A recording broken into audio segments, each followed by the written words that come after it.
बहुत बार वैसा देखने को मिलता है, जो भगवान का अधिक पूजा पाठ करता है वही अधिक दुखी होता है, और जो नास्तिक आदमी होता, जो कभी मंदिर नहीं जाता, कभी सत्संग में नहीं बैठता, वह सुखी जिंदगी जीता है। यह सब चीज देखकर तो कभी कभी तो बस लगता है कि भगवान का ही न्याय गलत है। यह कोई कहानी नहीं है, यह सच में वैसा होता है। दोस्त, आज हम इस वीडियो में इसके बारे में बताने वाले हैं। भगवान श्री कृष्ण ने स्वयं इसका उत्तर दिया है। आखिरकार ज्यादा पूजा पाठ करने वाले दुखी क्यों होते, इसका उत्तर श्रीमद् भगवत गीता के माध्यम से बताया है। तो चले फिर शुरू करते। नमस्कार फिर से मेरे मोटिवेट ज्ञान चैनल में आपका स्वागत है।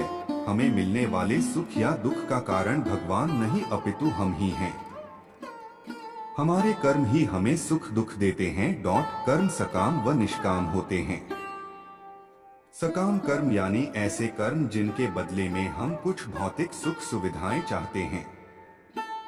ऐसे कर्मों का फल सुख दुख के रूप में मिलता है। निष्काम कर्म वह हैं जिनके बदले हम केवल भगवान को प्राप्त करना चाहते हैं। ऐसे कर्मों का फल भगवत प्राप्ति के रूप में मिलता है। अब बात आती है कि ज्यादा पूजा पाठ करने वाले ही दुखी क्यों रहते हैं। इसका सीधा सा उत्तर यह है कि ज्यादा पूजा पाठ करने वाला भक्ति के स्वरूप को नहीं समझने के कारण पूजा पाठ तो करता है, लेकिन वह अनजाने में सकाम पूजा ही करता है, जिसका फल उसे सुख दुख के रूप में ही मिलता है। ज्यादा पूजा पाठ करने वाला बेशक ज्यादा पूजा पाठ या भक्ति करता हुआ नजर आता है, लेकिन वह कर्मकांड को ठीक से नहीं करना जानता है। ऐसे में गलती पर गलती करता जाता है। बेशक वह कहता है कि वह कुआं खोदने की बात करता है, लेकिन असल में वह खाई ही खोद रहा होता है। वह यह तो कहता है कि वह बहुत सारी दुनिया भर की पूजा पाठ या मेहनत कर रहा है, लेकिन असल में तो वह अपनी मेहनत बेकार ही कर रहा होता है। बेशक ऐसा करने में उसका सारा परिश्रम निष्फल चला जाता है। तो एक बात तो यह हुई कि सकाम कर्मों का फल सुख या दुख के रूप में मिलता है। हो सकता है कि उसके पूर्व कर्मों की वजह से उसकी जिंदगी में दुख बहुत लिखे हों और पूजा पाठ से बेशक कम हुए, लेकिन फिर भी आप यही सोच रहे हो कि भगवान हमें इतनी पूजा पाठ के बाद भी दुख ही दे रहे हो। दूसरी बात यह है कि आप गलत तरीके से या बिना विधि विधान के जाने ही पूजा पाठ कर रहे हो। आप बेशक अत्यधिक पूजा पाठ कर रहे हो, लेकिन उनका प्रभाव उल्टा या निष्फल हो रहा हो। लगता है यहाँ तक आपको सब समझ आ गया होगा। अब एक पहलू और है पूजा पाठ करने वाले को ज्यादा दुख मिलने के पीछे, और यह लागू होता है केवल उस पर जो सही मायने में भक्त है। यह पहलू ही विशेष है। इसलिए इसके लिए आप एक बार फिर से यह जान लीजिए कि भक्ति क्या है और भक्त कौन है। संध्या वंदन, योग, ध्यान, तंत्र, ज्ञान, कर्म के जैसे ही भक्ति भी मुक्ति का एक मार्ग है। भक्ति भी कई प्रकार की होती है। इसमें श्रवण, भजन, कीर्तन, नाम जपस्मरण, मंत्र जप, पाद सेवन, अर्चन, वंदन, दास्य, सख्य, पूजा, आरती, प्रार्थना, सत्संग आदि शामिल हैं। इसे नवधा भक्ति कहते हैं।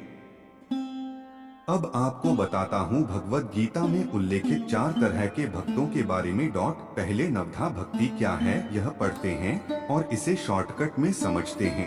श्रवण कीर्तन विष्णोः स्मरण पाद सेवन अर्चन वंदन दास्यन सख्यमात्म निवेदन।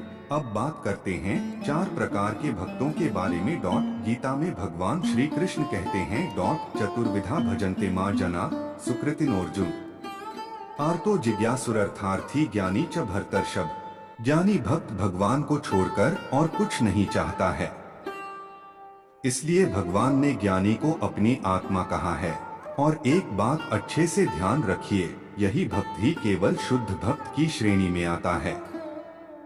ज्ञानी भक्त के योगक्षेम का वहन भगवान स्वयं करते हैं। इनमें से कौन सा भक्त है संसार में सर्वश्रेष्ठ? तेषा ज्ञानी नित्ययुक्त एक भक्तिर विशिष्यते प्रियो ही ज्ञानिनोत्यर्थम हंस चमम प्रिय। अर्थात इनमें से जो परम ज्ञानी है और शुद्ध भक्ति में लगा रहता है वह सर्वश्रेष्ठ है। क्योंकि मैं उसे अत्यंत प्रिय हूँ और वह मुझे प्रिय है। इन 4 वर्गों में से जो भक्त ज्ञानी है और साथ ही भक्ति में लगा रहता है वह सर्वश्रेष्ठ है। और ऐसे भक्त के लिए ही भगवान ने कहा है कि अनन्याश्चिंत्यन्तो मां ये जनाः पर्युपास्ते वर्टिकल बार तेषा नित्याभियुक्ताना योगक्षेम वहाम्यहम् वर्टिकल बार अर्थात भगवान श्री कृष्ण अर्जुन से कहते हैं। यहाँ अर्जुन का मतलब आप सब ही हैं जो जीवन के संग्राम के मध्य फंसे हुए हैं। आदिगुरु श्री शंकराचार्य जी का मत है कि अप्राप्त वस्तु को प्राप्त करना योग और प्राप्त वस्तु का रक्षण करना क्षेम कहलाता है। हमारे जीवन का संघर्ष भी तो प्रायः 2 भागों में विभाजित ही रहता है कि हमारी सारी भागदौड़ अप्राप्त की प्राप्ति के लिए ही होती रहती है और हम चिंतित रहते हैं उस सब के रक्षण के लिए जो हमारे पास है। वस्तुतः हमारा कोई भी कार्य तभी यशस्वी हो सकता है जब हम अनन्याश्चिंत्यन्तो अर्थात संकल्प के विषय में निरंतर सोचते रहें। हमारा चिंतन पल भर को भी बाधित न हो। पर्युपासन परि = अच्छी तरह एवं उपासन = सर्वस्व समर्पण अर्थात एक निश्चित लक्ष्य के लिए हर संभव प्रयास और नित्ययुक्ता अर्थात आत्मसंयम।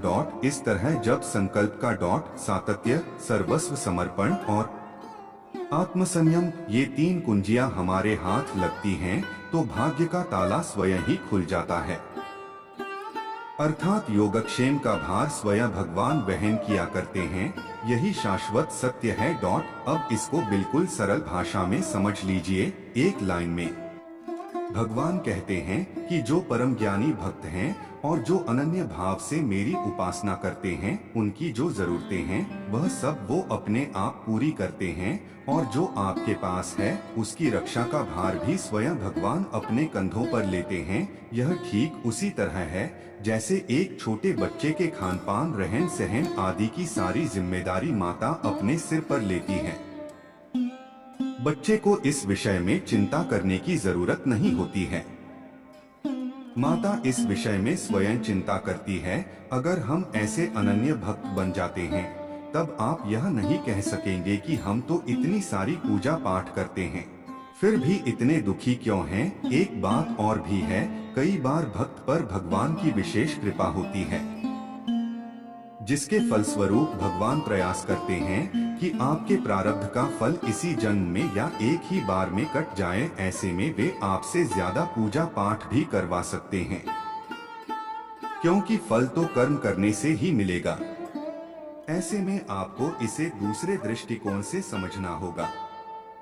इसे आप भगवान की कृपा ही समझिए।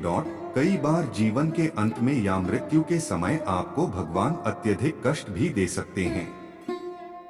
असल में वो कष्ट तो आपके कर्मों के ही होते हैं, लेकिन उन कष्टों को भगवान इस तरह से व्यवस्थित कर देते हैं कि अंत समय कष्टों की वजह से केवल भगवान का नाम ही याद रहे, ना कि किसी सगे संबंधी या भौतिक विषय वस्तु का।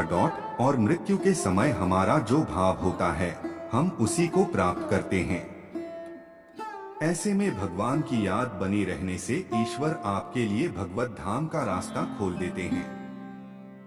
तो ऐसे में यह न कहे कि भगवान ने उन्हें इतने कष्ट दिए, वो तो इतना पूजा पाठ करते थे। तो दोस्त आज के लिए इतना ही। हमारे द्वारा दी गई जानकारी पसंद आएगी तो लाइक और शेयर जरूर कीजिए और अगर हमारे चैनल को सब्सक्राइब नहीं किए हो तो सब्सक्राइब कीजिए। और हाँ, वीडियो को अंत तक देखने के लिए आपका बहुत बहुत धन्यवाद।